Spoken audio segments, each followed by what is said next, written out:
বিচারপতির সঙ্গে জেলা জজদের ভার্চুয়াল বৈঠক। কলকাতা হাইকোর্টে ভার্চুয়াল বৈঠকে হাজির ছিলেন প্রধান বিচারপতি।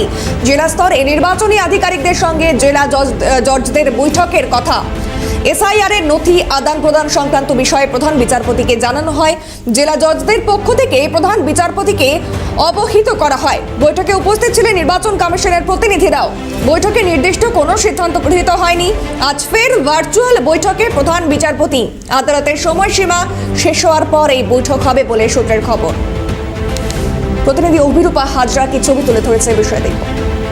সুপ্রিম কোর্টের নির্দেশ অনুযায়ী সেই গাইডলাইন মেনেই কলকাতা হাইকোর্টের প্রধান বিচারপতি অত্যন্ত তৎপর এবং গতকাল ছুটির দিনেও দফায় দফায় বৈঠক করেছেন। তিনি একাধিকবার বৈঠকে বসেছেন, কোনোবার জেলা জজেদের নিয়ে, কোনোবার কমিশনের প্রতিনিধিদের নিয়ে, কখনো কমিশনের প্রতিনিধি এবং জেলা জজ একসাথে তাদেরকে নিয়ে ভিসির মাধ্যমে তাদেরকে ট্রেনিং দেওয়া, তাদেরকে বলা যে কি কারণে কিভাবে তারা কাজ করবেন, এই সমস্ত কাজকর্ম রয়েছে। তাছাড়াও আজকে কমিশনের পক্ষ থেকে এই যে জেলা জজরা কাজ করবেন তাদের জন্য একটি আইডি তৈরি করে দেওয়া। আইডি না হলে তারা এই যে অ্যাপস রয়েছে সেই অ্যাপসে এন্ট্রি করতে পারবেন না। ফলে তো সেই কারণে আইডি তৈরি করে দেওয়া হবে। কমিশনের কে সেই দায়িত্ব দেওয়া হয়েছে। সিও দপ্তর সেই দায়িত্ব পালন করার পরও আজকে বিকেলের পর আবার একটি বৈঠকে বসতে চলেছেন প্রধান বিচারপতি।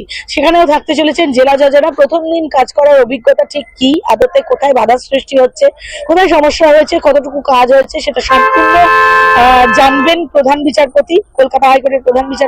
সেই কারণেই বিকেল 4:30টার পর অর্থাৎ কোর্ট আওয়ারের পরই বৈঠকে বসবেন প্রধান বিচারপতি সহ কমিশনের আধিকারিকরা এবং তার সঙ্গে ভার্চুয়াল থাকবেন জেলা জজেরা।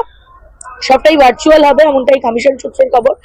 এবং এই যারা যে বৈঠক বসবেন সেগুলো মূলত কি কাজ হয়েছে, এই একদিনে তারা কতদূর প্রোগ্রেস করলেন, মূলত লজিক্যাল ডিসক্রিপেন্সি নিয়েই এই কাজগুলো করবেন জেলা জজেরা। তারা কতদূর কি প্রত্যক্ষ করলেন সে সমস্ত বিষয় নিয়েই খোঁজ খবর নেবেন প্রধান বিচারপতি, এমনটাই হাইকোর্ট সূত্রের খবর। এ নিয়ে স্পেশাল রোল অবজারভার সুব্রত গুপ্তার কি প্রতিক্রিয়া শুনবো। এত ডিটেলস এখানে আমি জানি না। আমি এখানে ওনাদের পোর্টাল রেডি হয়ে যাবে, ওনারা কালকে থেকে কাজ শুরু করে দিতে পারবেন। ওনাদের জন্য যে প্রশিক্ষণের ব্যবস্থা সেটা কালকে সকালে করা।